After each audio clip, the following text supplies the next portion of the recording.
Okay, this is about shunt detection, and I highly recommend you reading pages 182, that section on shunts, and really have a good understanding of what a shunt is.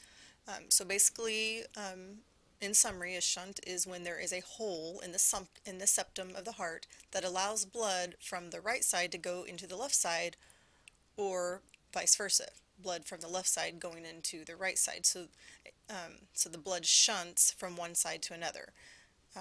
So that's what a shunt is. Basically a hole that allows blood to move from one side to the other. Now here are the different types of holes, if you will. First is the atrial septal defect, and this is an abnormal hole between the right and left atrium. The most common is the patent foramen ovale, and so you need to know what that is. There's other atrial septal defects, but basically they're all congenital, and I don't know, in my mind, they're basically all the same thing. They're a hole in between the atria. But there are some differences, but however, like I said, they are all congenital. Here's the most common, the patent foramen ovale. So basically, when the fetus is growing, there is a hole between the right and left atria that is supposed to be there. But then as the baby grows, that hole is supposed to close. And if it doesn't close, then it is still open or patent. So the word patent just means open. So a patent foramen ovale is a hole that should have closed, but it's still open. A ventricular septal defect, that is an abnormal hole between the right and left ventricles.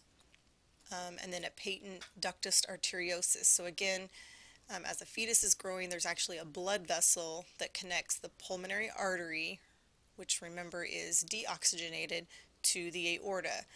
And as the baby grows, that blood vessel is supposed to kind of disappear and close. But if it doesn't, then again, that ductus arteriosus is patent or open.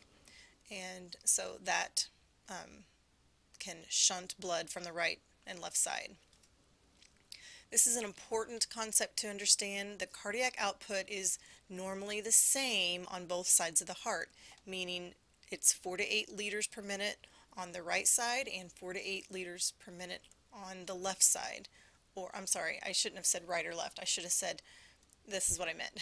It's 4 to 8 liters in the pulmonary circulation from the heart to the lungs and back to the heart, and it's 4 to 8 liters per minute during the systemic circulation, which is from the heart to the rest of the body and back to the heart. So that is very important to understand. The cardiac output is the same for both circulations. Okay, so then this is the steps involved to calculate the shunt, but I'm going to go ahead and scroll all the way down to the bottom and then work our way back up, because I want you to understand that ultimately this right here, I'll try to highlight it here, ultimately this is what our goal is to find the pulmonary cardiac output and the systemic cardiac output, because remember, these two are supposed to be the same.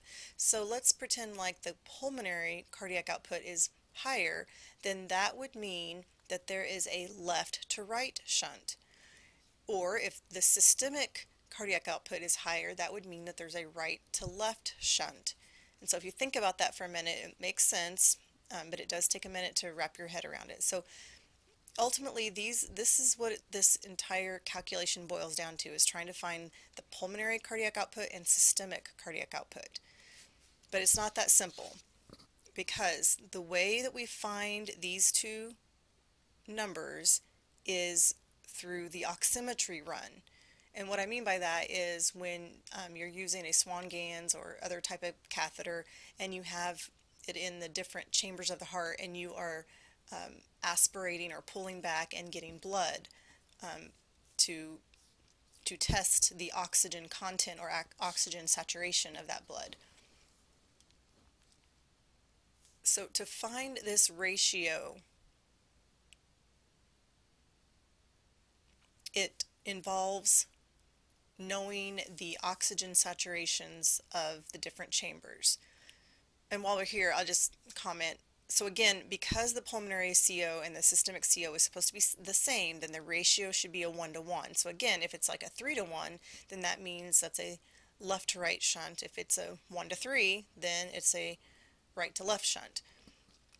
Okay, so I'm going to scroll back up then to the beginning, because this is a 3-step process in finding out this ratio, or finding out how much blood is actually shunting, and from if it's shunting from right to left or left to right. And it all starts with, again, in a real life setting or in the actual lab, it all starts with aspirating blood from the different chambers. So putting the catheter in the pulmonary artery and getting that oxygen saturation. Knowing the pulmonary venous saturation, getting the arterial blood saturation, and the mixed venous oxygen saturation. Excuse me, I think I'm saying that wrong, but you're wanting the oxygen saturate, or excuse me, in the lab, the oximetry run is the process of aspirating blood from these locations, and it gives you the saturation, it gives you the O2 sat. Okay, the first step is to calculate the oxygen content, and remember what they give you are the oxygen saturations. So we have to convert those oxygen saturations into content, which that is a formula that we have already learned. However, mixed venous blood, in the previous calculations we used the pulmonary artery as the mixed venous blood, but when you're dealing with a shunt you can't do that, because the pulmonary artery is not a reliable source for mixed venous blood. And page 183 does a good job of explaining that, so go ahead and just refer to that. So therefore you actually have to take 4 measurements and divide by 4. So you're basically just taking an average. So you take the superior vena cava, you take that times 3 plus 1 inferior vena cava, and then divide by 4, and then that gives you the average of the mixed venous oxygen saturations. Then from there, then you plug that number into the actual oxygen content formula. So you take that number times the hemoglobin times 1.36 times 10, and then that's your answer.